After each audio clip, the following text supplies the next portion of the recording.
welcome in Frankie Corrado. And the tease that we got to break, yes, the Four Nations face-off. The rosters have been submitted. They will be made public tomorrow. But our insiders and insider trading getting a little sneak peek at the projected Team Canada. So we were saying how many times we're going to say projected. Well, let us show you now the forwards. Again, projected forward lines for the Four Nations face-off, this being Team Canada.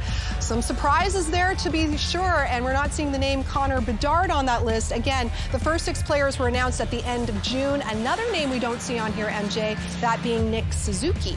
Yeah, so it's fascinating because one of the conversation anytime best on best comes up is, are we taking the most talented 13 forwards, or are we trying to build a roster full of players that play identifiable roles?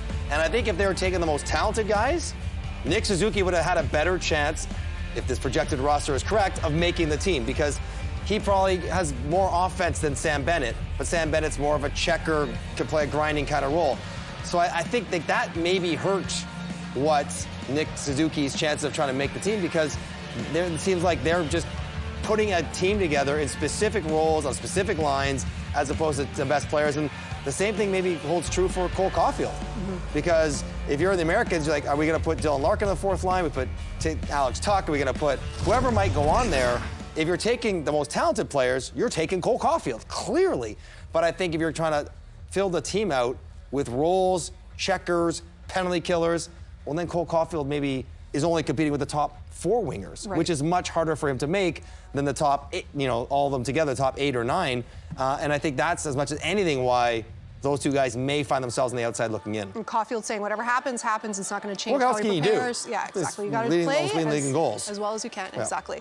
All right, so we showed you the forwards again for the projected, I keep saying projected, Team Canada roster for the Four Nations face-off. We're taking a look at the projected defensive pairings now. Again, those original 6 players were announced at the end of June, so this is a long time coming. We're finally getting all the pieces together. The last group that we have to unveil now, of course, the projected goaltenders, and Montreal fans will be interesting to see that Sam Montembeault is in there as one of the 3 goaltenders. Frankie, are you surprised by this?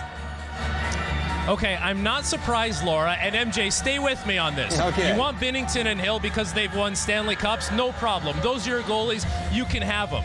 Your other goalie, I'm not going to call it the 3rd goalie because I know you're going to nitpick that, but your other goaltender, are you evaluating the ceiling or are you evaluating the floor? Because if you're evaluating the floor, you could look at guys like Logan Thompson or Cam Talbot and say maybe they've had less ups and downs in their season. But if you're evaluating the ceiling, who is the best on their best night? Samuel Montembeault has had more nights out of that group of goalies where you said nothing could beat that guy tonight. So for me, if you're looking at, what you want to evaluate, I think with the Team Canada in front of this goaltender, you say, give me the ceiling of what I know this guy can do on his best night with a really good team in front of him. And Sam Montembeault fits that bill more than the other goalies that he would have been fighting for that spot with. I appreciate what you're trying to say there, and it does make sense. We're not going to discount that Logan Thompson has been an all-star in the NHL, that Logan Thompson has been lights out good for a really good team. He also has won a cup, even though he hasn't been a starter. I don't know what else Logan Thompson could have done. And Sam Montembeault, Canada's not in a spot where their goalies are good enough, Frankie, where they could take anyone but a potential starter. Because whoever gets named to this team has the legit opportunity to be the number 1 guy, because the other guys are not so well defined. There's no Carey Price, there's no Marty Brodeur, there's whoever's playing best in that moment, and I would just be more comfortable and confident, I think, with a Logan Thompson in there, or a Joey Daccord if he was available, than Sam Montembeault, even though we've seen him play well at times. And that's what it kind of felt like, right? That this was the most wide open position for a lot of debate. Total crapshoot. The names that we were talking about a month ago are totally different than the projected ones that we're seeing here. Okay, last but not least, great to see Patrick Laine on the ice here tonight. The projected Finland roster for the Four Nations has him on it. Agree, disagree? 100% disagree. He's Patrick Laine. Let's not forget how great this guy is, and it's Finnish players who play in the NHL. So the pool of prospects that you can choose from is so much smaller. I'm always going to take Patrick Laine. I don't care if he's coming off injury. For his upside that Frankie just talks about, for his difference-making ability, for his comfort playing a big-time role. We've seen him be a star, Frankie, for Finland. I think it's a no-brainer. I'm not surprised at all Laine's on the Finnish roster.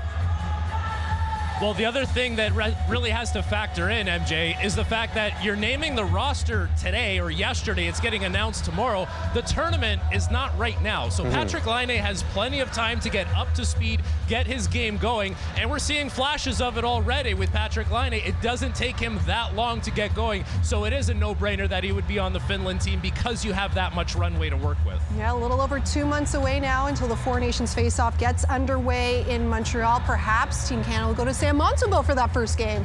If he's playing best, he will. When they call their goalie scout Frankie Corrado, they certainly will. There you go. Frankie, we got another thing to put on the business card.